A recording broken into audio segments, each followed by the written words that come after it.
새벽의 공기는 얇고 투명했다. 72년의 나이를 슬며시 접어 가슴 주머니에 넣은 사람처럼 옥부는 아주 가볍게 일어났다. 알람이 울리기 전이었고 어둠은 아직 창틀에 매달려 있었다.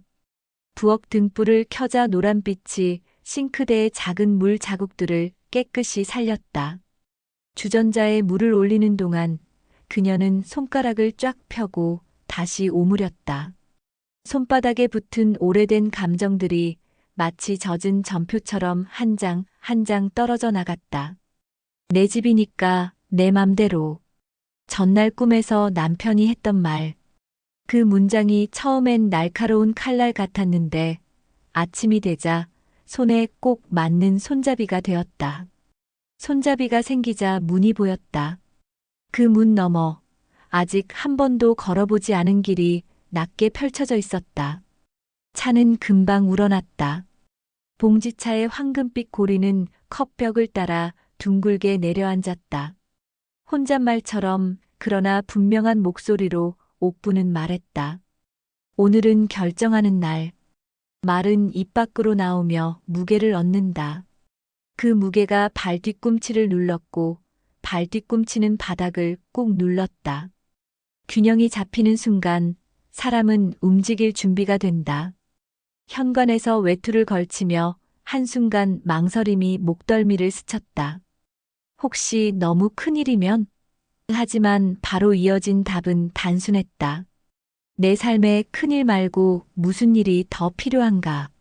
문을 열자 복도의 공기가 새 것처럼 차가웠다. 이른 시각의 엘리베이터는 누구의 발자국도 묻지 않은 바닥을 반질반질하게 드러내고 있었다. 거울 속의 옥부는 낯익은 얼굴로 낯선 표정을 하고 있었다. 누구에게도 미안해하지 않는 표정. 그리고 이상하게 젊은 표정. 동네는 분주해지기 전에 숨 고르기를 하고 있었다. 분식집 앞 철문은 반쯤 올라가 있었고 학원 건물 유리문에 붙은 광고지에는 아직 햇빛이 들지 않았다. 부동산 사무실의 유리문 너머로 형광등이 깜빡이며 켜졌다. 9시. 열림. 문에 달린 사각종이 작은 소리를 냈다. 어르신, 일찍 오셨네요. 공인중개사의 미소는 일을 시작하는 사람의 그것이었다.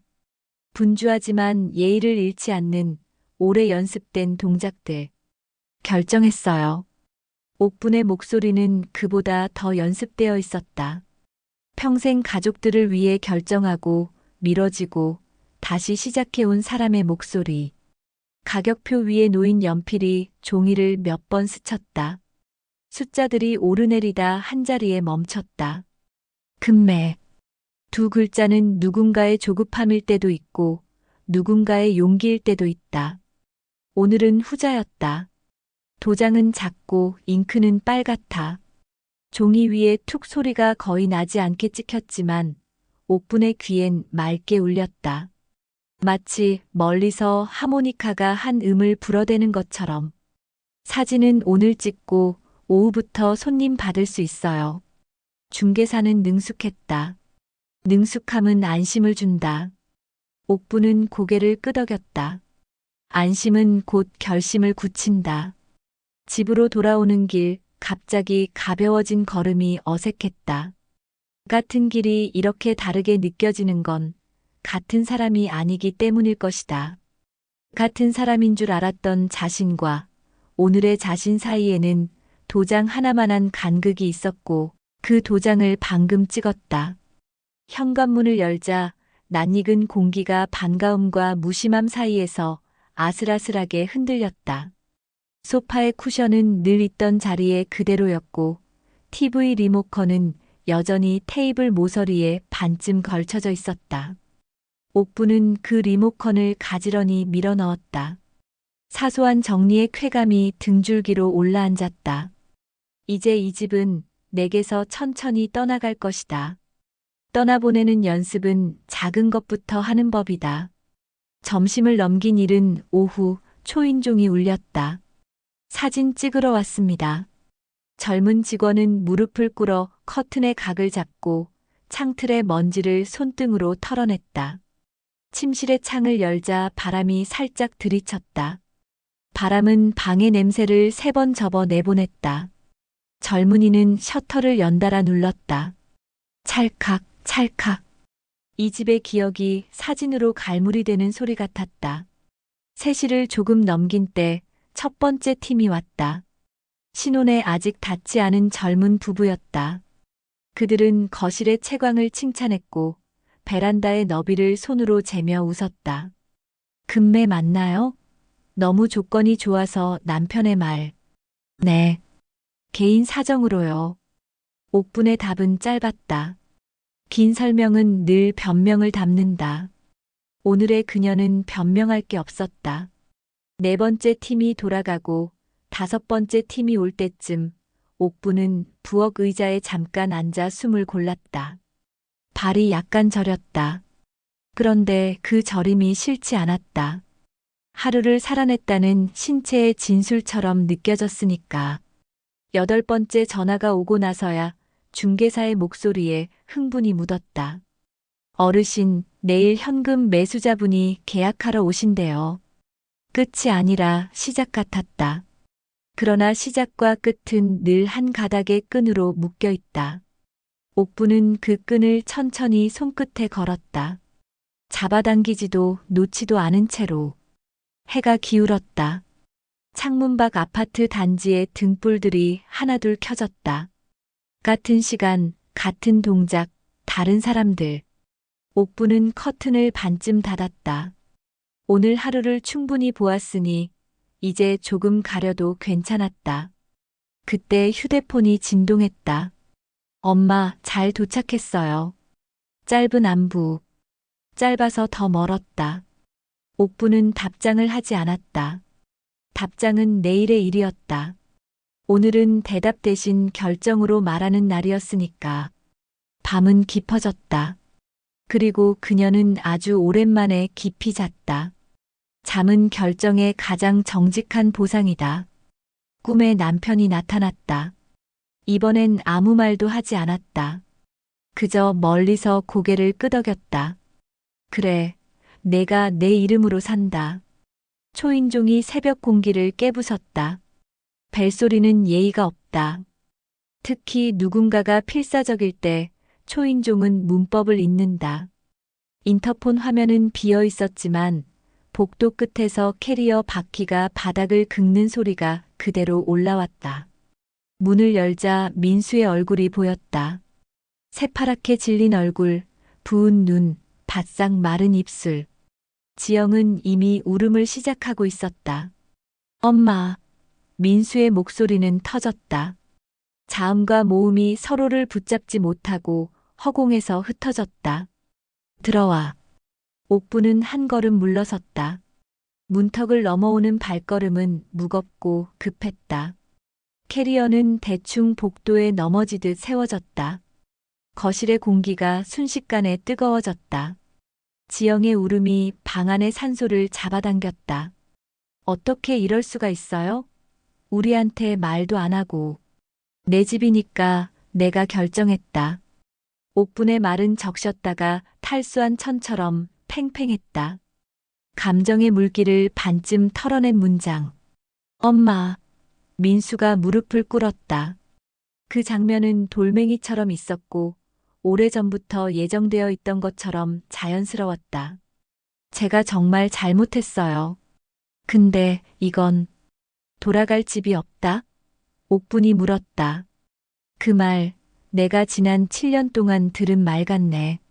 민수는 고개를 들지 못했다. 지영이 손수건으로 눈을 문질렀다. 손수건에서 짠 물이 다시 울음을 불렀다. 저희 처가에서 못 살아요. 아버지가 응급실까지. 그래. 그러면 더더욱 너희가 지켜야 할 자리는 거기겠지. 옥분의 목소리는 높아지지 않았다. 낮은 목소리로도 충분히 꺾을 수 있는 것들이 있다. 당연함 같은 것들이. 계약 취소는 민수의 말은 매달림이었다. 매달림은 종종 늦다. 늦었어. 옥부는 시계를 보지도 않았다. 늦음은 시각이 아니라 마음의 문제이기 때문이다. 그리고 나는 후회하지 않아. 잠깐의 침묵이 방의 가운데 앉았다. 세 사람은 그 침묵을 피해 서로 다른 벽을 바라보았다. 그러다 지영이 먼저 일어섰다. 전 나갈게요. 문을 쾅 닫는 소리가 울렸다. 그 소리는 파문을 품고 있었다. 멀리 그러나 분명하게 번져나가는 동심원. 민수는 뒤따라 나가며 복도에서 한 번 더 돌아봤다. 엄마 제발. 문단속 잘해. 옥부는 짧게 말했다. 짧은 말들은 오래 남는다. 문이 닫히자 방 안의 소리들이 제자리로 돌아왔다. 냉장고의 모터가 낮게 윙하고 울었고 벽식의 초침이 또각또각 시간을 잘랐다. 옥부는 소파에 천천히 앉았다. 심장은 조금 빨랐지만 호흡은 길었다. 이제 말은 했다. 말은 한 번 꺼내지면 다시 집어넣을 수 없다. 그것이 말의 잔혹함이자 구원이다. 정오가 넘어가며 전화가 쏟아졌다. 큰아들의 조심스러운 음성, 둘째의 서운함에 기대선 단단함, 이웃들의 호기심과 걱정이 섞인 물음표들. 옥부는 필요한 말만 했다. 괜찮다. 생각 끝났다. 다음 주 금요일 10세. 전날 찍은 사진들은 이미 인터넷 어딘가에서 빛을 받고 있었다. 빛을 받은 사진은 빠르게 사람을 데려온다. 오후에 남자는 단정한 셔츠에 무채색 넥타이를 맸다. 박진수. 현금 즉시 간결. 계약서는 길고 핵심은 짧다. 잉크가 마를 동안 그들은 날씨 얘기를 했다. 올해는 봄이 길어요. 그러게요. 사소한 문장이 중간을 메웠다. 중요한 일들은 늘 사소한 말들 사이에서 성사된다. 도장이 마지막 칸에 찍혔다. 붉은 원 안에 들어앉은 옥 세 글자가 또렷했다. 종이를 들어 빛에 비춰보니 잉크가 아주 얇게 번져 있었다. 번짐은 흔적이다. 그리고 흔적은 뒤돌아봄의 최소 단위다. 박진수가 떠난 뒤 거실의 공기가 한숨 돌렸다. 옥부는 방들을 돌았다. 방은 이미 방이 아니었다. 전실, 안방, 작은 방, 주방, 거실 부동산 언어로 환원된 공간들. 그녀의 오래된 말들, 여기 안방 우리 이 조금씩 흘러나가 바닥 틈으로 스며들었다. 스며든 말들은 나무처럼 그 집의 살 속에 남는다. 누군가가 새로 들어와도 바닥이 한 번 크게 사겨낼 때까지는 오래된 문장들이 발 뒤꿈치에 달라붙어 있을 것이다. 창밖이 어두워질 즈음 옥부는 냉장고 문을 열었다. 3인분 습관으로 끓인 국 한 냄비가 반쯤 남아 있었다. 그녀는 국을 데우지 않았다. 대신 컵라면 뚜껑을 반쯤 뜯어 뜨거운 물을 부었다. 라면이 불어가는 짧은 시간 동안 그녀는 스스로에게 물었다. 내가 잃은 것과 내가 얻은 것. 분류는 간단하지 않았다. 같은 항목이 두 리스트에 중복으로 적혔다. 집 이름, 집 얻음. 라면은 적당히 불었다. 적당함은 연습으로 알게 되는 온도다. 밤 휴대폰 화면에 숫자들이 쌓였다. 부재중 통화 27, 문자 11. 엄마, 죄송해요. 어머니, 한 번만 엄마 다음 달에 들어갈게요. 엄마, 정말 괜찮아요? 답장을 쓰다 지우고 지우다 쓰는 동안 자판의 불빛이 손가락 끝을 데웠다. 결국 그녀는 한 줄만 남겼다. 너희가 나를 가족으로 여긴다면 이해해줄 거라 믿는다. 그리고 조용히 잠들었다. 파문은 점점 밖으로 번져나갔다. 그러나 원은 한가운데의 고요를 중심으로 자란다. 옥부는 그 고요를 품은 채 눈을 감았다. 시장은 봄 햇살로 눈부셨다. 노란 플라스틱 차양막 아래 줄지어 선 좌판들은 각각 다른 시간의 냄새를 내뿜고 있었다. 갓 단 상추의 풀냄새, 갓 잡은 생선의 바닷내, 어제 볶은 참깨의 고소함. 그 한가운데에서 옥분, 민수, 지영은 나란히 걸었다.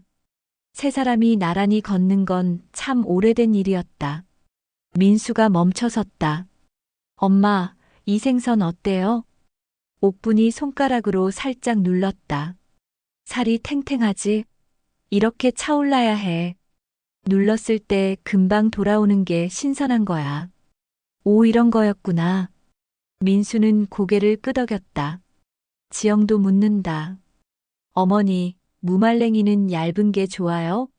두툼한 게 좋아요? 얇은 게 양념이 잘 배어. 근데 너무 하얀 건 표백한 거니 피해야지. 햇빛에 잘 말려 노르스름한 게 제대로 된 거야.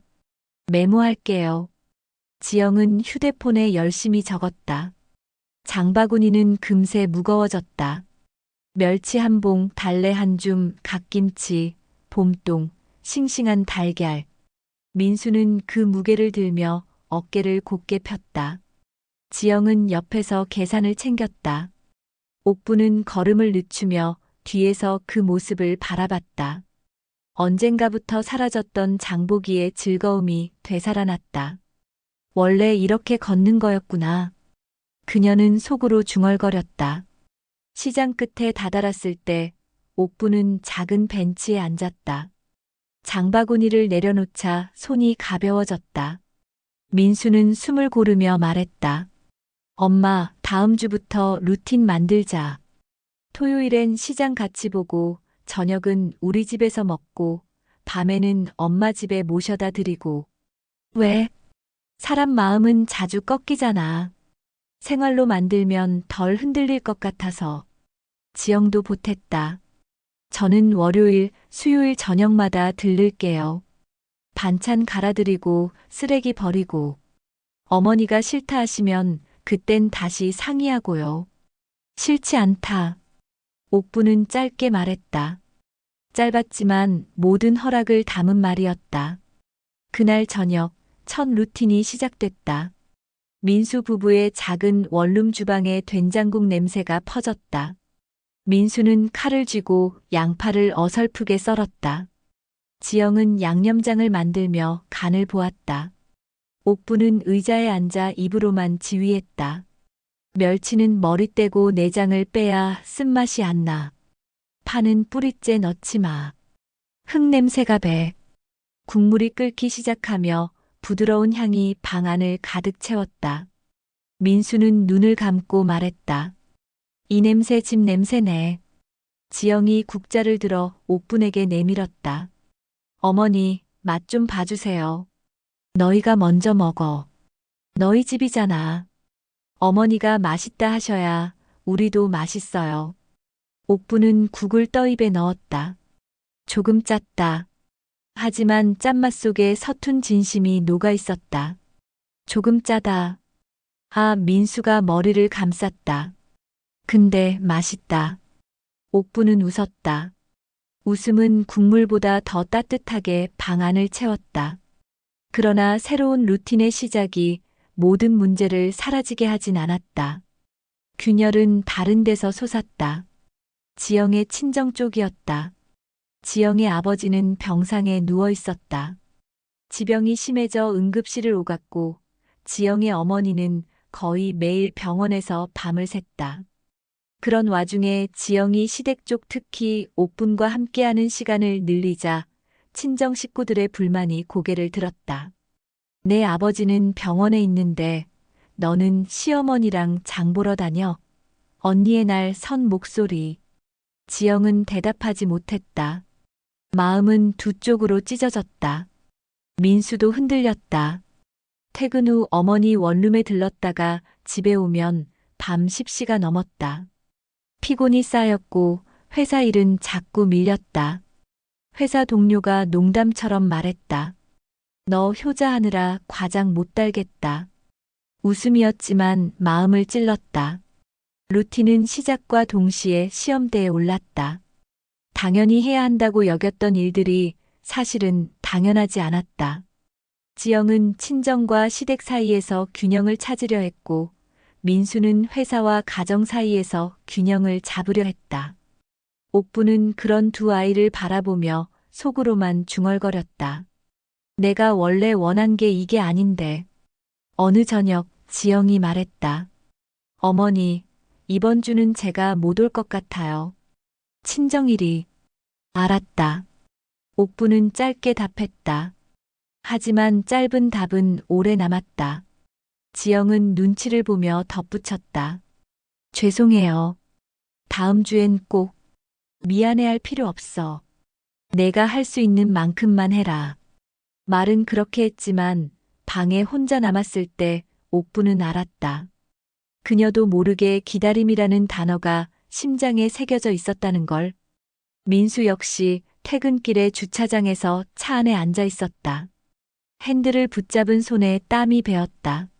엄마 집에 갈까, 그냥 집에 갈까, 그는 한참을 갈등하다 결국 집으로 향했다. 그리고 문 앞에서 지영의 눈빛을 마주했다. 둘은 말없이 서로의 눈빛에 답했다. 우리 흔들리고 있구나. 그러나 바로 그 균열 위에서 새로운 다짐이 자라기 시작했다. 민수는 말했다. 우리 엄마한테도 솔직해지자. 힘든 건 힘들다고. 지영도 고개를 끄덕였다. 그래야 오래 가겠지. 그날 밤 옥분에게 전화를 걸었다. 민수의 목소리는 떨렸다. 엄마, 사실 요즘 좀 힘들어요. 루틴이 좋은데 회사 일도 있고, 지영이도 친정 때문에 힘들고. 잠시 침묵 후 옥분이 답했다. 그래. 나도 안다. 그래서 우리가 루틴을 만든 거지. 힘든 걸 나누려고. 혼자서는 다 못하니까. 그 말은 균열 위에 얹은 얇은 다리 같았다. 흔들렸지만 건널 수 있는 길이었다. 잔금 계약이 끝나고 며칠이 지나지 않아 큰아들 민철이 먼저 전화를 걸어왔다. 엄마, 시간 좀 내실 수 있어요? 왜? 이번 주말에 다 같이 좀 보자. 나랑 민우도 올라가니까. 약속된 날, 옥분의 원룸은 낯설게 북적였다. 탁자 위에 큰 피자, 박스 2개와 치킨 1마리가 놓였고, 민철과 민우는 오랜만에 형제처럼 티격태격하며 자리를 정리했다. 민수는 맥주를 따라주며 말했다. 엄마, 오랜만에 내 아들들 다 모였네. 옥부는 잠자코 그 모습을 지켜보았다. 사실 아들 셋이 한자리에 모인 건 장례식 이후 처음이었다. 웃음소리 사이에 묘한 긴장도 섞여 있었다. 민철이 먼저 말을 꺼냈다. 엄마, 우리 다 얘기했어. 이번엔 우리도 가만히 있으면 안 되겠다고. 뭘? 민우가 가볍게 웃으며 말을 이어받았다. 엄마 여행 보내드리기로 했어. 여행? 옥분의 눈썹이 꿈틀했다. 네. 짧게라도. 엄마, 평생 해외 한 번 못 가봤잖아. 민수도 고개를 끄덕였다. 집 정리 끝났으니 딱 지금이 적기지. 옥부는 잠시 말이 없었다. 새 아들의 눈빛은 진지했다. 그녀는 한숨을 내쉬었다. 돈은 우리가 낸다. 민철이 단호하게 잘랐다. 엄마, 이번엔 우리 순서야. 탁자 위 공기가 순간 무거워졌다. 민우가 장난스럽게 맥주잔을 부딪혔다. 엄마, 걱정 마. 다 계획 있어.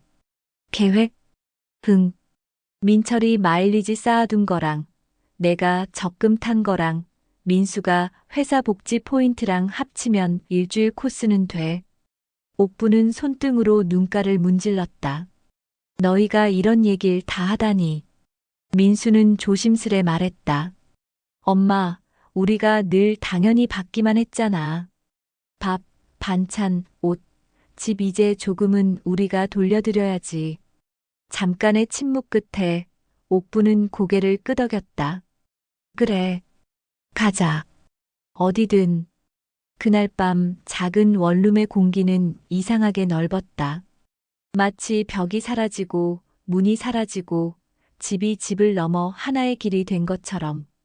세 아들은 한자리에 모여 어릴 적처럼 웃었고 지영은 조용히 그 장면을 휴대폰에 담았다. 화면 속에는 새 아들과 어머니, 네 사람의 얼굴이 겹쳐 있었다. 웃는 얼굴은 조금 울 것처럼 보였다. 옥분의 원룸은 작았다. 작은 방 하나, 좁은 부엌, 그리고 발코니 대신 달린 작은 창문. 그러나 그 작은 공간 안에서 그녀의 새로운 삶이 차곡차곡 쌓였다. 민수는 매주 화요일 저녁이면 혈압계와 작은 공책을 들고 찾아왔다. 엄마, 오늘은 126에 82. 좋아요. 그는 숫자를 기록하며 만족스럽게 웃었다. 이거 기록한다고 뭐가 달라지냐? 달라져요. 내가 엄마 옆에 있다는 증거잖아. 민수는 장난처럼 웃었지만 눈빛은 진심이었다. 지영은 수요일마다 종이봉투를 안고 왔다. 오늘은 깍두기랑 우엉조림이에요. 다음엔 간 덜 하려고요. 그녀는 냉장고를 정리하고 쓰레기를 챙겨나가며 늘 말했다. 어머니, 내일은 좀 쉬세요. 설거지 제가 했으니까. 민철은 독일에서 사진을 보냈다. 푸른 하늘, 하얀 구름, 작은 성당 첨탑. 옥부는 답장을 보냈다. 오늘은 흐려. 내가 보내준 하늘 보니까 기분이 맑아졌다. 민우는 부산에서 영상통화를 걸었다. 엄마, 다음 달 올라가면 회 사드릴게요. 싱싱한 걸로. 내가 손질할 줄은 아냐? 배워야죠. 엄마가 가르쳐 주세요. 이렇듯 원룸의 낮과 밤은 문자와 전화, 방문과 영상통화로 이어졌다. 방은 좁았지만 그 안에서 그녀는 더 넓은 세상과 연결되어 있었다. 어느 날 밤 혼자 누운 옥부는 창밖을 바라봤다. 창문 너머로는 같은 아파트 단지의 불빛들이 줄지어 있었다. 같은 시간 각자의 방 안에서 사람들은 제각각의 삶을 살고 있었다. 각자의 방이라는 말이 떠올랐다. 하지만 이상하게도 외롭지 않았다. 서로의 방은 달랐지만 서로의 마음은 얇은 선으로 이어져 있었다. 휴대폰이 진동했다. 민수의 메시지. 엄마, 내일 7시에 산책해요. 곧 이어 지영의 메시지. 어머니, 내일은 간덜. 약속. 조금 뒤 민철. 엄마, 오늘은 하늘이 예뻐요. 내일 사진 보내주세요. 마지막으로 민우. 엄마, 바다 보고 싶으면 언제든 말해요. 그 네 줄의 메시지가 화면에 나란히 떠 있었다. 작은 화면 안에 네 개의 좌표, 네 개의 마음이 동시에 빛났다. 옥부는 천천히 눈을 감았다. 방은 여전히 좁았지만 그 순간 세상에서 가장 넓은 집 같았다. 봄비가 하루 종일 내렸다.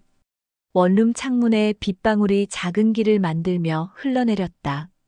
옥부는 작은 책상 앞에 앉아 있었다. 오래된 만년필을 꺼내 흰 종이 위에 올려두었다. 손끝이 망설였다. 오래전 남편에게 마지막으로 편지를 썼을 때가 떠올랐다. 그때는 사랑이었고 지금은 결심이었다. 그녀는 천천히 글씨를 적었다. 민수야. 내가 울면서 무릎 꿇던 날을 잊지 않았다. 그때는 원망 같았지만 시간이 지나니 그 눈물은 부탁이 아니라 사과였음을 알겠다. 내가 울어줘서 나도 덜 외로웠다. 잠시 멈추고 펜을 고쳐 잡았다. 지영아. 내가 내게 메모를 보여주던 날 나는 몰랐다. 너는 사실 나를 외면한 게 아니라 나를 잃을까 두려워 외면한 거였다는 걸. 이제는 안다. 내 마음이 내 반찬통에 담겨 있었음을. 그리고 마지막 문장을 적었다. 너희 모두에게. 이제는 서로 기다리는 사람이 되자. 밥상 앞에서, 문 앞에서, 병원 복도에서, 시장 모퉁이에서 서로를 기다릴 줄 아는 사람. 기다림이 있다는 건 살아있다는 뜻이다. 펜촉이 멈췄다. 종이 위에 잉크가 작은 점으로 번졌다. 옥부는 천천히 종이를 접었다. 봉투에 넣고 서랍에 조심스럽게 넣었다. 언젠가 필요할 때 꺼내줄 편지였다. 아니, 어쩌면 읽히지 않아도 좋을 편지.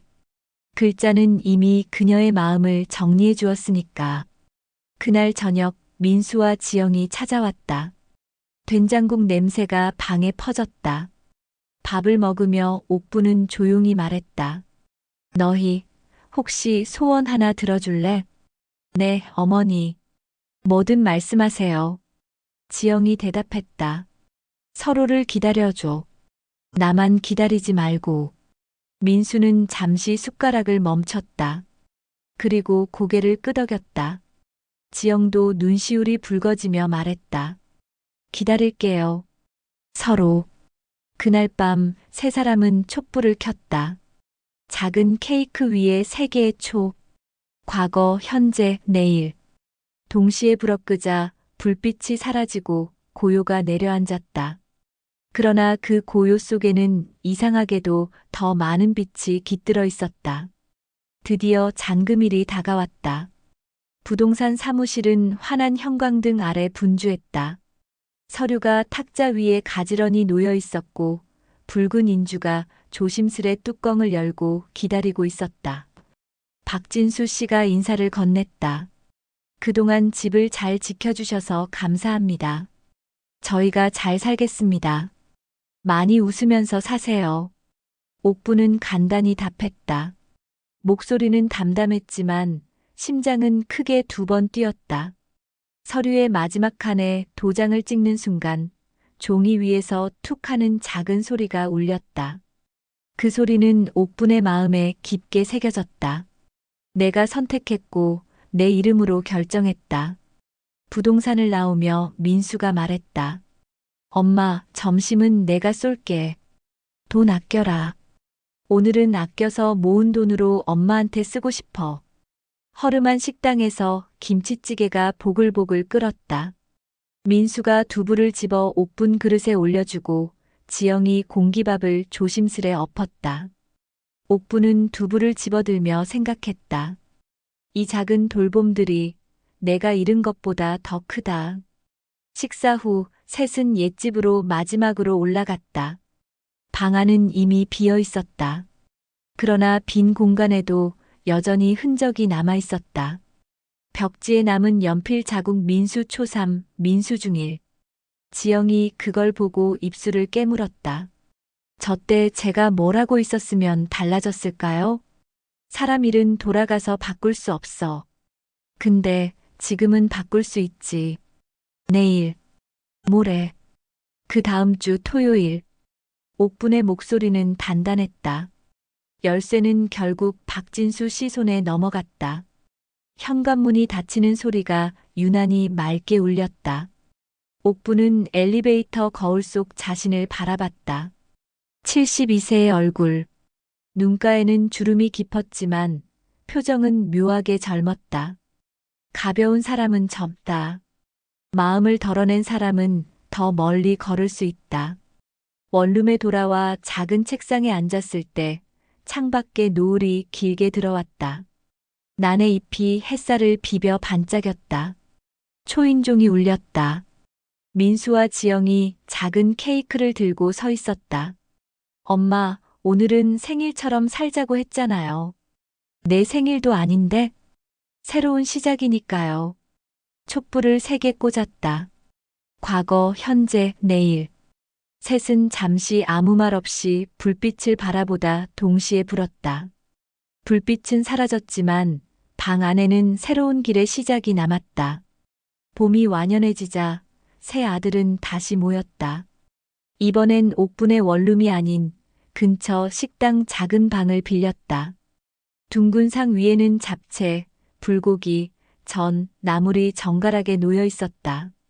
마치 제사상 같았지만 이번에는 살아있는 이들을 위한 상이었다. 민철이 먼저 입을 열었다. 엄마, 오늘은 우리 가족 회의야. 아버지 살아계실 때처럼. 민수는 고개를 끄덕였다. 그래. 의제는 3가지. 엄마 여행, 엄마 취미, 엄마 친구.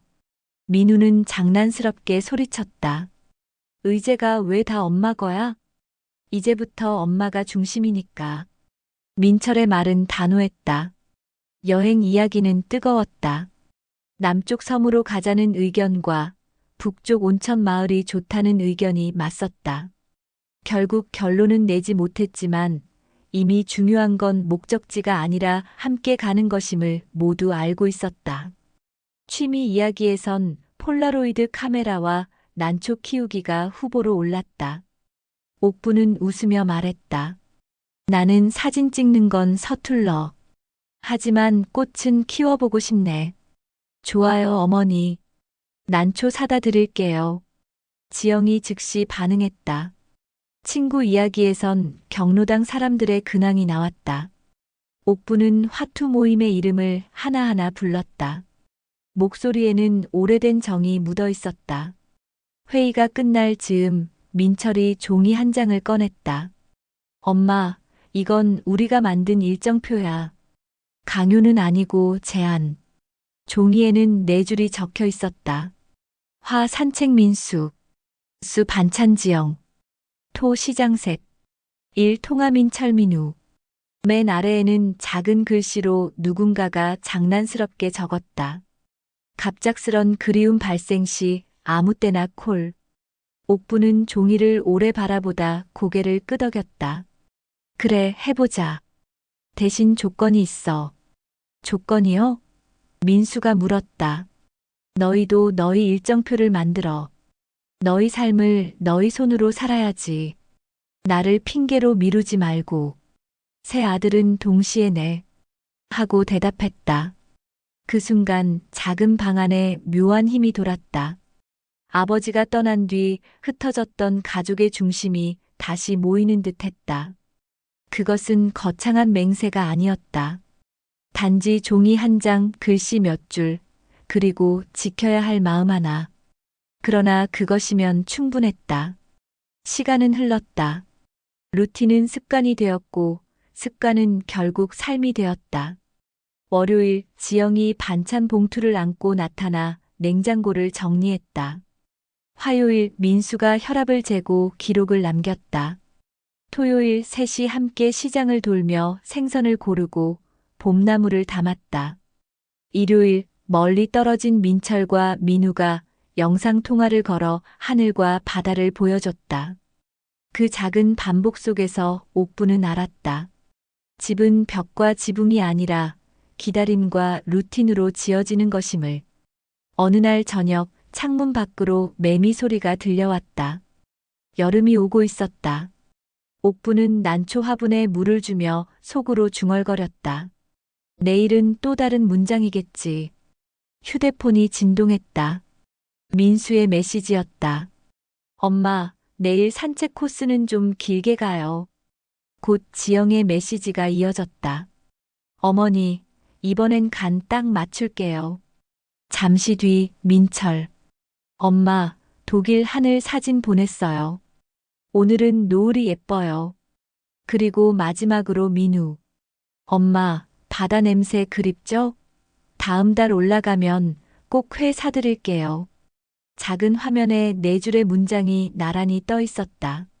서로 다른 도시, 서로 다른 시간대, 그러나 한 사람을 향한 기다림이 한 곳에 모여 있었다. 옥부는 천천히 눈을 감았다. 지난날의 상처도 서운함도 원망도 여전히 남아 있었다. 그러나 그 위에 겹겹이 쌓인 작은 루틴들이 더 단단한 바닥을 만들어주고 있었다. 서로 기다리는 사람. 그녀가 편지에 적었던 말이 귓가에 울렸다. 그리고 이제는 확신할 수 있었다.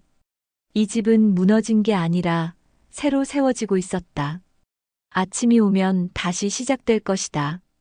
시장길, 된장국, 반찬통, 그리고 문자 4줄. 그것들이 모여 또 하나의 계절을 만들 것이다. 내일은 기념일이 아니겠지만 기념해야 할 작은 순간들로 가득할 것이다. 옥부는 웃으며 속삭였다. 그래, 이제 진짜 내 집이구나. 내 삶이구나.